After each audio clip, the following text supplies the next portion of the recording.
Hello grade 10th. Today we are going to cover the questions related to upstream and downstream. As you can see on the screen, I have drawn one boat here.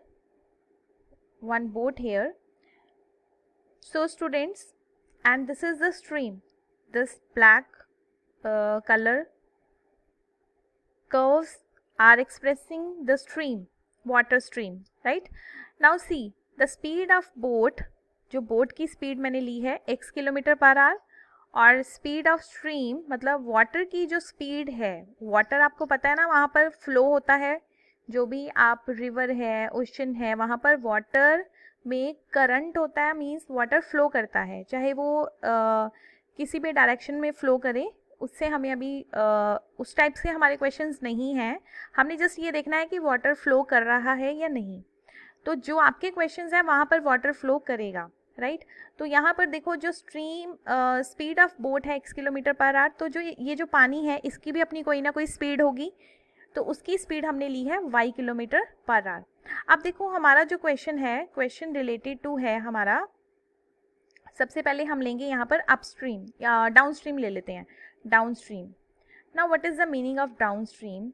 Downstream में क्या होगा कि जो आपकी boat है, जो आपकी boat की स्पीड है, जिस डायरेक्शन में जा रही है उसी डायरेक्शन में स्ट्रीम होगी, मतलब कि flow of water and flow of boat will move in same direction, ठीक है? तो अब क्या होगा कि अगर दोनों चीजें एक ही डायरेक्शन में मूव कर रही हैं, तो डाउनस्ट्रीम में जब आपकी जो स्पीड होगी, डाउनस्ट्रीम में जो स्पीड होगी आपकी, वो होगी स्पीड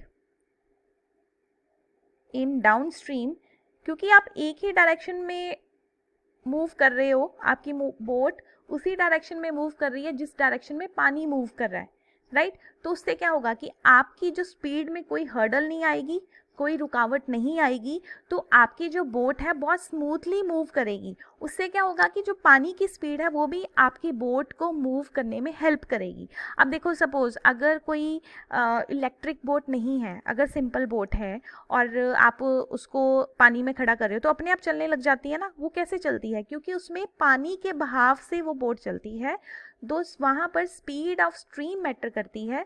तो स्पीड इन डाउनस्ट्रीम आपकी क्या होगी? Speed in downstream is x plus y kilometre per our. This is the main की point you are to learn.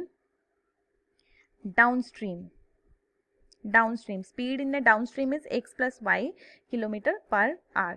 Now students, let's have speed in upstream. तो upstream में क्या होने वाला है?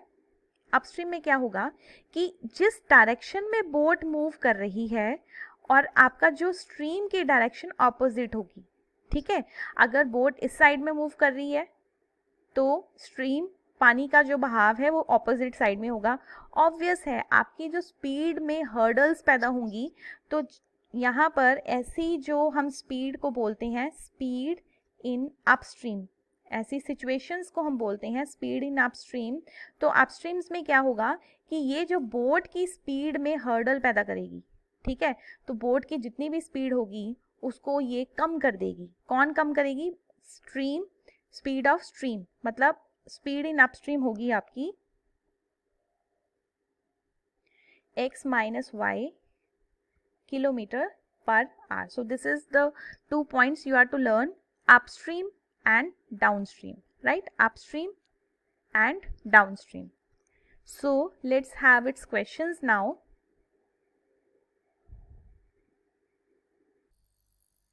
So let's have problem number 1. A boat covers 32 km upstream and 36 km downstream in 7 hours. It covers 40 km upstream and 48 km in downstream in 9 hours. Find the speed in still water and that of stream, right? So first of all, we are to assume the speed of boat in still water and the speed of stream. Let us assume that. So it is x kilometer per hour and speed of stream is y kilometer per hour. So we are to find now speed in upstream. Upstream में क्या होगा कि stream minus हो जाएगी, x minus y kilometre per hour, and speed in downstream x plus y kilometre per hour, right.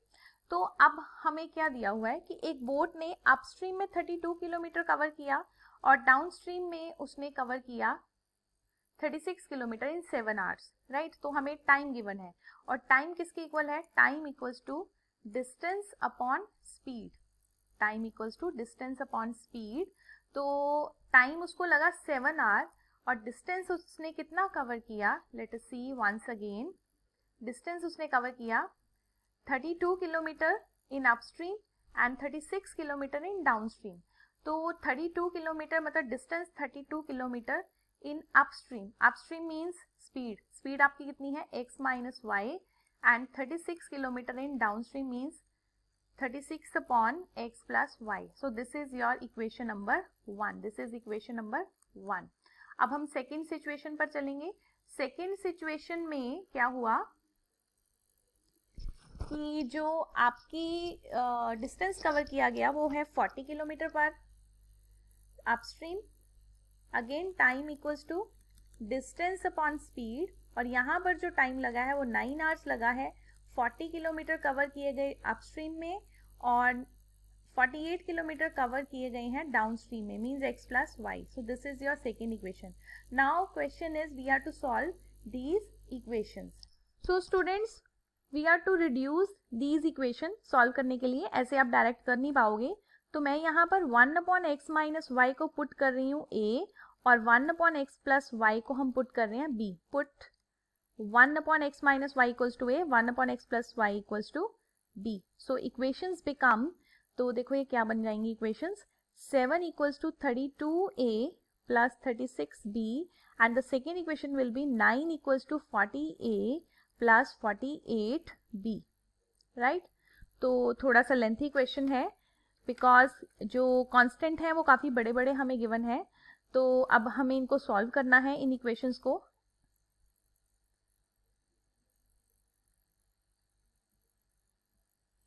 तो अब हम इसको मल्टीप्लाई करेंगे 40 के साथ और इसको मल्टीप्लाई करेंगे 32 के साथ. After multiplication we will get our answer. तो मैंने यहाँ पर मल्टीप्लाई कर दिया है, आप इसको कैंसिल कर लीजिए.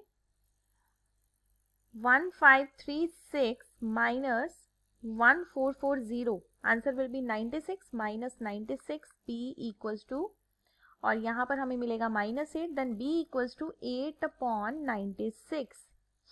8 अपॉन 96, तो 8 1 जा 8, 8 1 जा 8 एंड 8 2 जा 16. So b equals to 1/12.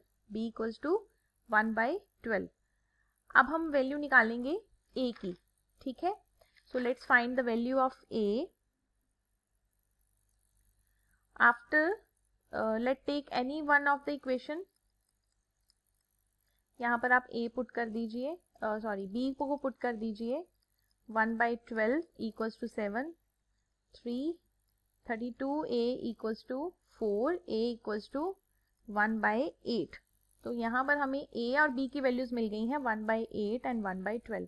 Now what was a? a क्या था? a था हमारे पास, a को हमने पुट किया था x माइनस वाई. तो हम एक बार चेक कर लेते हैं इसको. a को हमने क्या पुट किया था? a को हमने पुट किया था x माइनस वाई और b को हमने पुट किया था x प्लस वाई, राइट. तो a को हम पुट करते हैं 1 upon x plus y equals to 1 upon 8 and 1 upon x plus y equals to 1 upon 12. तो यहाँ से जो आपको इक्वेशंस मिलेंगी जो वेट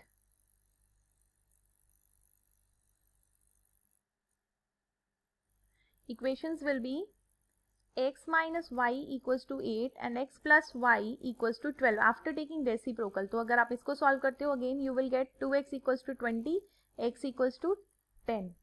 ठीक है. तो अगर x 10 है तो y कितना होगा? y will be 2. y will be 2. So the speed of boat in still water is 10 km per hour and speed of stream will be 2 km per hour. So this is your answer. Now I hope you will not face any problem in solving the questions related to upstream and downstream. तो upstream में मैं आपको दोबारा से बता देती हूँ एक बार. अपस्ट्रीम में आपने क्या करना है, माइनस करना है, क्योंकि वहां पर जो फ्लो होता है वो अपोजिट होता है. ठीक है, अपस्ट्रीम में आप माइनस करोगे और डाउनस्ट्रीम में आप इसको प्लस करोगे. The next topic I will cover in the next video. Thank you students.